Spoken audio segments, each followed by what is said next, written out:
अस्सलामुअलैकुम वरहमतुल्लाहि वबरकातुहू। इत्तेहाद न्यूज़ में आप सभी का खैर मकदम है। बेलगाम शहर को हादसों के शहर के तौर पर जाना जाता है। कर्नाटक में जितने हादसे पेश आते हैं, मतलब सड़क हादसे पेश आते हैं, उसमें बड़ी तादाद बेलगाम जिले की देखी जाती है। खास तौर से हाईवे पर हुई वारदातें लम्हे फिक्र कही जा सकती है। खैर, आज इस मौजू पर बोलना इसलिए जरूरी हो गया क्योंकि कल रात एक और वारदात पेश आई। खास तौर से गणेश की मूर्तियां लाने की चहल पहल काफी ज्यादा और देर रात तक देखी जाती रही। उमूमन आजकल नौजवान नशे में धुत रहते और तेज रफ्तार गाड़ियां दौड़ाते रहते, जिसका एहसास इन्हें नहीं रहता। बहरहाल शाहूनगर से कैंप की तरफ आने वाले सज्जाद सूबेदार को किसी अनजान कार ने टू व्हीलर से जाने वाले सज्जाद और साजिद को ठोकर मारी। सज्जाद और साजिद दोनों एक ही गाड़ी पर सवार थे, लेकिन तेज रफ्तार कार ने सामने से ठोकर मारी तो दोनों दूर तक फेंके गए, जिसके बाद सज्जाद जिलानी सूबेदार और साजिद शौकत मनियार शदीद जख्मी हुए। सज्जाद सूबेदार को गहरी चोटें आई, जिसमें आज सज्जाद सूबेदार की मौत हो गई।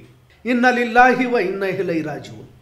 सज्जाद सूबेदार वैसे तो संती बस्तवाड़ के रहने वाले, पर फिलहाल शाहूनगर में रिहाइश पजीर रहे। सज्जाद की उम्र महज 27 साल। इस तरह हादसे में मौत होने से घर में मातम छाया हुआ है। कौन कह सकता था कि सज्जाद अचानक इस तरह चला जाएगा।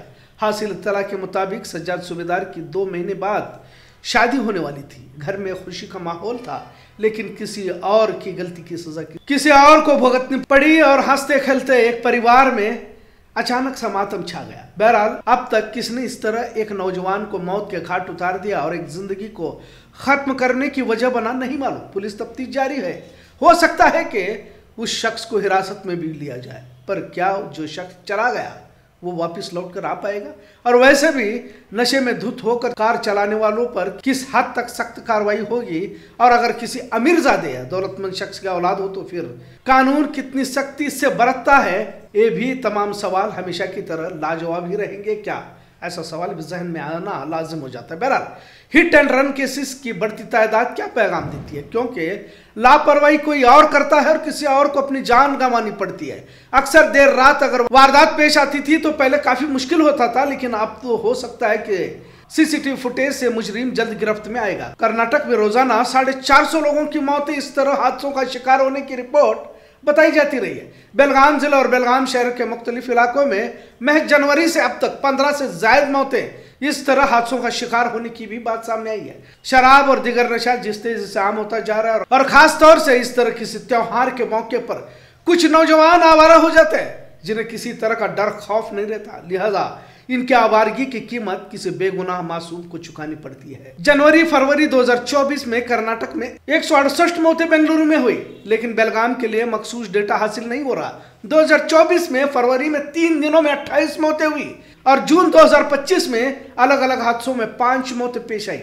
ये आंकड़े हिट एंड रन को अलग से नहीं बताते, लेकिन तकरीबन हिट एंड रन ही कहा जा सकता है, क्योंकि हादसे के बाद ड्राइवर कार ट्रक टेम्पो का भाग जाता है। जैसे जून 2025 में एक स्कूली बच्चे की मौत में अनजान गाड़ी को ही शामिल किया गया, क्योंकि वो अब तक हिरासत में नहीं है। आपको ये भी बताता चलूं कि सबसे ज्यादा हादसों वाला शहर और सबसे ज्यादा हादसों में मरने वाले जिला में बेलगाम जिला पहले नंबर पर है। दूसरा टुमकुरू है। यकीनन हाईवे के मद्देनजर काफी सड़क हादसे पेश आते जरूर हैं, पर शहर के अंदरूनी इलाकों में भी देर रात बेकाबू गाड़ियां, नशे में दौड़ाने वाले आवारा नौजवान भी अब शहर में बढ़ चुके हैं, जो हादसे के बाद किसी की जान लेने का सबब बन जाते हैं।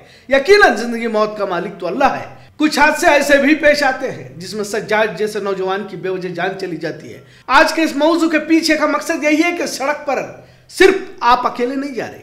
आपको हो सकता है कि किसी तरह की परवाह ना हो, पर सामने एक जिंदगी किसी और मकसद से अपना सफर तय करती रहती है। कोई भी हो, कार से कई लोग अलग अलग मकसद के तहत सफर करते रहते हैं, पर किसी और की गलती की वजह से कई लोगों को जान बहक होना पड़ता है। हमेशा खुद भी एहतियात बरते और अपनी वजह से किसी और को तकलीफ ना हो, इसका भी ख्याल होना चाहिए। सड़कों पर बढ़ते हादसे एक फिक्र का मुकाम जरूर कहा जा सकता है। एक और रिपोर्ट के मुताबिक पिछले 4 सालों में बेलगाम जिले में 1000 के करीब बाइक सवारों की मौत बताई जा रही है, पर तमाम का हकीकी डेटा तो हासिल नहीं है और अक्सर मौतें नशे में होने की वजह भी दर्ज की गई है या फिर गैर जिम्मेदाराना गाड़ियां चलाने से हुई है, और मोटरसाइकिल सवार हेलमेट न पहनने से इनकी मौत हो चुकी है। हाल ही की कुछ वारदातें जो पेश आई 2024-2025 में हिट एंड रन के कुल 15 मामले दर्ज हुए।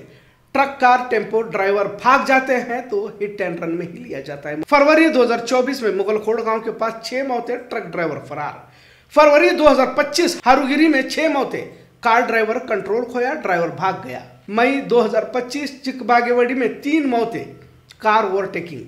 जून 2025 में गुलापुर में 2 मौतें, ट्रक हिट एंड रन। जुलाई 2025 में फार्मासिस्ट की मौत, कार घाट में गिर गई। अगस्त 2025 में बेडको होड़मठ, जहां पर बस घाट में पलटी, 2 मौतें, ड्राइवर की नेग्लिजेंसी।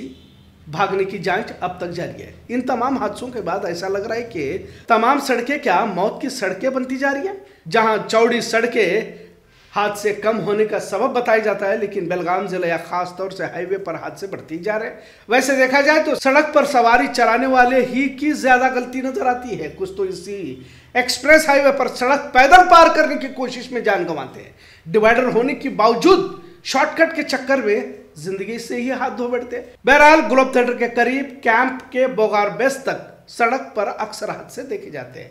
पिछली मर्तबा स्कूल के बच्चे की मौत के बाद यहाँ शायद ट्रैफिक पुलिस खड़ा किया जा सकता है, ऐसा बताया जा रहा था, लेकिन हादसे के बाद भी वेलकम होटल के करीब किसी की मौजूदगी नजर नहीं आती। दिन में तो फिर भी किसी तरह हादसों पर काबू पाया जा सकता है, लेकिन रात में और अब तो 11 दिन गणेश त्योहार के मद्देनजर बेकाबू और तेज सवारियां दौड़ाने वाले और खासकर नशे में धुत नौजवान लापरवाही से गाड़ियां चलाते रहते हैं। जरूरत है इन पर वक्त से पहले काबू पाने की, वरना पता नहीं किसी और सज्जाद या साजिद फिर किसी नशेड़ी की तेज रफ्तार की जद में आकर किसी और माँ की गोद को सूनी न कर जाए। पुलिस महकमा को कम से कम इन 11 दिनों में तो इन नशेड़ियों पर काबू पाना होगा, इतना जरूर। आज का मुझे कैसा लगा इस पर जरूर कमेंट करें। इत्तेहाद न्यूज़ देखने के लिए शुक्रिया। अल्लाह हाफिज।